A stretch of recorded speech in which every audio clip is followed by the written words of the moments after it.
Je vais maintenant interpréter le tableau des 6 cartes dans leur intégralité pour répondre à la question posée, à savoir que les 3 dernières cartes vont nous renseigner sur la temporalité des événements et que les 3 premières cartes vont nous parler de vos besoins et des conditions dans lesquelles vous allez pouvoir déménager. Vos besoins actuels sont doubles. Je vois ici que vous avez cruellement besoin d'argent pour actionner ce changement, pour actionner ce déménagement, mais que vous avez aussi un besoin crucial de changer d'atmosphère, de changer d'environnement.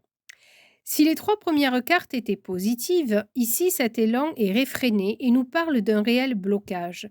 Je ressens ici une personne qui a travaillé dur, qui a un parcours assez éprouvant, qui a beaucoup semé, mais qui a récolté beaucoup plus de galères que d'actions positives dans sa vie et vous êtes arrivé aujourd'hui à un point de non-retour. Ce n'est pas tellement l'envie de déménager qui vous préoccupe, mais surtout de trouver une stabilité, un point d'ancrage. On a envie aujourd'hui de récolter les fruits de ce dur labeur. La loi de cause à effet ici n'est pas synchrone. Avec la carte de l'ermite et de la vieillesse tantôt tirée, on me parle de prudence, on me parle de lenteur, mais aussi on peut me parler sur un plan astrologique d'un Capricorne, que ce soit en signe solaire, en signe ascendant ou signe lunaire. Je précise à cet effet qu'à partir de 40 ans, c'est votre signe ascendant qui prime sur votre signe solaire, il prend le dessus, d'où ascendant, et que votre signe lunaire passe en deuxième position si vous êtes une femme. Fin de l'aparté. Donc ce tirage avec ces 2 cartes de vieillesse peut s'adresser à des personnes bien sûr d'un certain âge, à partir de 45 ans je dirais. L'ermite peut être aussi associé à Saturne, qui est la planète des épreuves, qui est le caillou dans la chaussure, qui est la planète de l'immobilisme. L'ermite ici vous conseille de ne plus attendre inutilement, de cesser de rester dans la pensée, de cesser de rester dans la réflexion. L'ermite vous invite à l'action, avec prudence toutefois. Il vous demande de ne pas vous précipiter, mais d'agir en pleine conscience. On ressent ici de votre part beaucoup d'hésitation, due à une peur certaine d'être confronté à la solitude. De 2 choses l'une, soit vous êtes resté trop longtemps renfermé dans une tour d'ivoire à l'écart du monde et l'ermite vous invite à sortir de votre repli, sortir de votre réflexion, soit vous avez peur de faire le mauvais choix et de vous retrouver seul, abandonné de tous. Après, au vu de vos problèmes financiers qui ressortent ici, il est peut-être conseillé d'attendre un moment plus favorable pour déménager, ou peut-être que le blocage vient du fait que vous n'avez pas encore reçu cette somme d'argent, cette opportunité, cette occasion qui va faire que vous allez pouvoir vous envoler vers un ailleurs plus propice. Car le déménagement est une action coûteuse et elle peut s'avérer même traumatisante si elle est subie. Néanmoins, avec la présence ici du roi de bâton, tout porte à croire que vous allez pouvoir déménager. Soit parce que vous allez obtenir une mutation avec à la clé une promotion, soit parce que vous allez trouver l'aide d'un homme influent entre 40 et 60 ans qui va vous aider sur un plan financier. Cet homme, je précise, peut être un parent, un ami ou votre supérieur hiérarchique. Dans tous les cas, c'est un homme fiable. Mais ici, dans ce tirage, cet homme est la clé de voûte de ce déménagement ou de cette transformation. De lui dépend cette mutation. En tout cas, je vois un contrat à la clé. Ce roi de bâton placé en 3e position me parle d'action, me parle de signature de contrat. Néanmoins, avec le 9 de denier qui est la carte du célibat et l'ermite qui est aussi la carte du célibat, le voyage se fera seul. Je ne vois pas de déménagement pour un couple. Tout m'indique ici une séparation. Séparation ne veut pas dire rupture s'il y a couple. Mais je vois une séparation et un départ pour une personne célibataire. Maintenant, nous allons passer à l'évolution d'ici les 3 prochains mois. Quelle évolution d'ici les 3 prochains mois?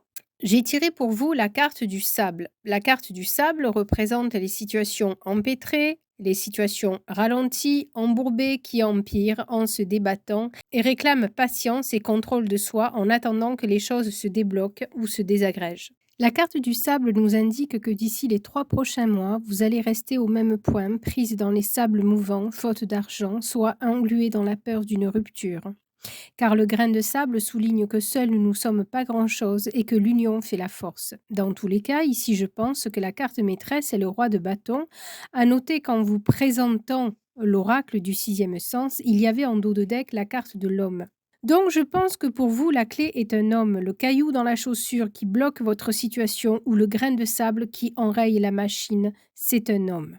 D'ici 6 mois, la carte du Dash nous indique une mini-victoire car vous êtes au même titre que le Capricorne, quelqu'un de têtu, d'obstiné, votre détermination est inébranlable, vous êtes un peu un marathonien et vous allez arriver au bout de votre entreprise. D'ici 6 mois, je pense que vous allez atteindre vos objectifs, mais il se peut que cette carte vous réserve une mauvaise surprise.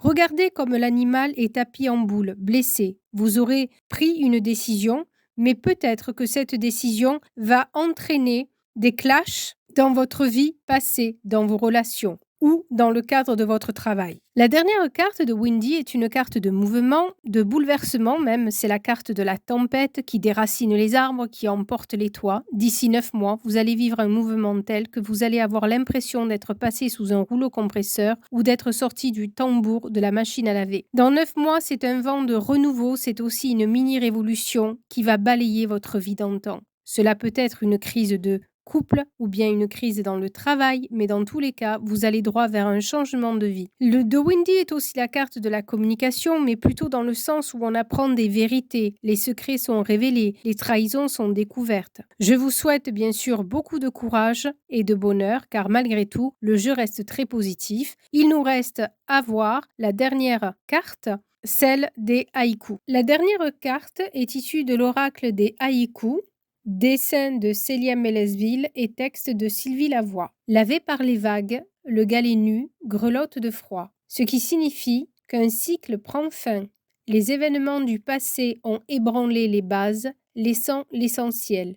Un deuil est à vivre pour tamiser le bon et le mauvais pour soi, accepter le dépouillement pour accéder à la profondeur requise afin de rebâtir sur des bases plus authentiques. Reconstruire en faisant les bons choix, ceux qui vous ressemblent, retenir les leçons du passé afin de ne pas commettre les mêmes erreurs. Symbole humilité, recommencement, solitude. J'attire votre attention sur le mot solitude, car le 9 de denier et l'ermite expriment aussi la solitude et l'humilité peut être aussi reliée fortement même à l'ermite.